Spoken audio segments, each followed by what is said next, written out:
ዩቲዩብ የሴት ጡት ለማየት እንደተጀመረ ታውቃላችሁ? ታሪኩ በጣም አስገራሚ ነውና በ2004 ማለት ነው ሁለት ታዋቂ አርቲስቶችና ተዋናዮች ነበሩ። ጃኔት ጃክሰን እና ጀስቲን ቲምበርሌክ የሚባሉ አቀንቃኞች ማለት ነው መድረክ ላይ ሙዚቃ እያቀረቡ ሳለ ቲምበርሌክ በድንገት ማለት ነው አክሲደንታሊ ሳያስበው የጃኔትን እዚህ የቀኝ ጡቷን ልብሷን እንትን ሲቀደው ማለት ነው። ከዛ ጡቷ ይታያል በድንገት ማለት ነው የጃኔት ጃክሰን። ከዛ ያ ደግሞ ቲቪ ላይ ምናምን እየቀረበ ነበረ በድንገት።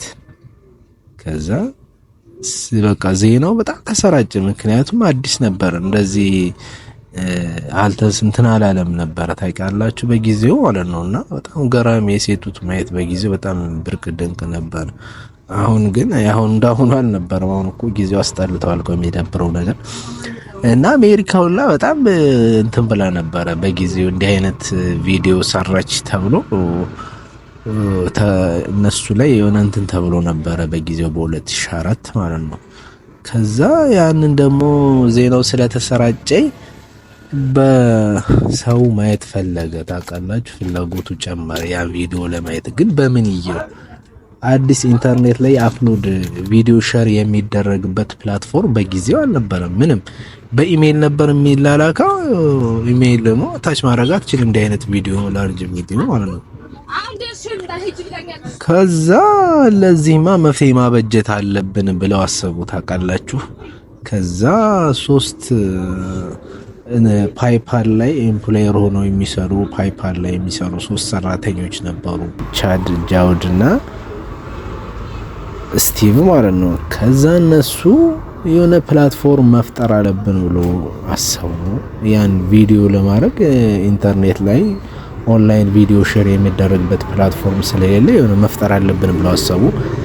ከዛ የተለያዩ ሀሳቦችን ሲያስቡ ሲያመነጩ በድንገት የዩቲዩብ ሀሳብ መጣላቸው ማለት ነው። ዩቲዩብን እንዴት መፍጠር እንችላለን ፕላትፎርም ብሎ ሲያስቡ ዩቲዩብ መጣላቸው። እዛ ዩቲዩብን ፕላትፎርሙን ክሬት አደረጉ ማለት ነው በ2004 ማለት ነው። ከዛ ፕላትፎርሙን ጨረሱ በ2004 እንትናኑ። ከዛ 2005 ላይ ሁላቸውም ዩቲዩብ ቻናል ከፈሉ። ስቲቭም የራሱን ቻናል ከፍቷል። ስቲቭ የራሱ ቻናል አለው ዩቲዩብ ላይ በ2005 አፕሪል ላይ የተከፈተ። ሁሎችም ሶስቶችም ቻድም ጃውድም ስቲቭም 2005 ላይ ቻናል ከፈቱ ዩቲዩብ ቻናል ማለት ነው። የጃውድ እንደውም የመጀመሪያው እሱ ነበረ። በጣም ይታወቃል። ምን ነው የሚል ሚአት ዘዙ የሚል ቪዲዮ ነው መጀመሪያ ላይ ከ19 ዓመት በፊት ቪዲዮ አፕሎድ ያደረገው።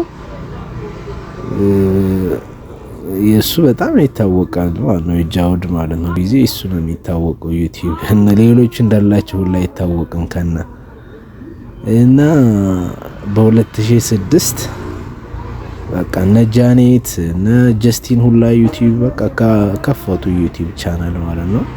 በ2006 ደግሞ ዩቲዩብ ለጉግል ተሸጠ ማለት ነው። ዩቲዩብ ለጉግል ተሸጠ በ1.65 ቢሊዮን ዶላር ነበር የተሸጠው ማለት ነው ለጉግል ማለት ነው።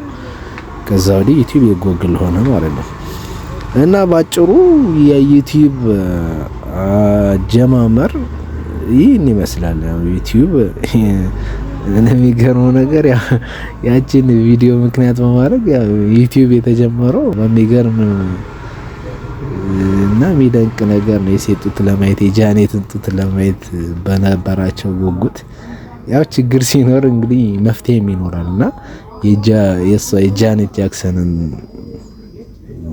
ጀስቲን ልብሷን ቀዶባት ስለነበር ጡቷ ሲታይ ያን ለማየት ባለመቻላቸው በዛች ቅጽበት ዩቲዩብ ፕላትፎርም ክሬት ሊደረግ ይችላል ማለት ነው። ያው ሌላ ምክንያት ነበር ይላሉ። እሱ ምንድነው?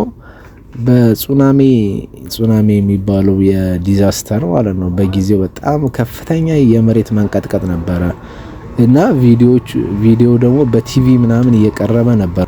ያን የመሬት መንቀጥቀጥ ቪዲዮ ደግሞ ሰው ማየት ይፈልግ ነበር እና ያንንም ማየት ባለመቻላቸው ነው ዩቲዩብ ፕላትፎርም ሊመጣ የቻለው ምናምን የሚሉ እንትኖችም አሉ።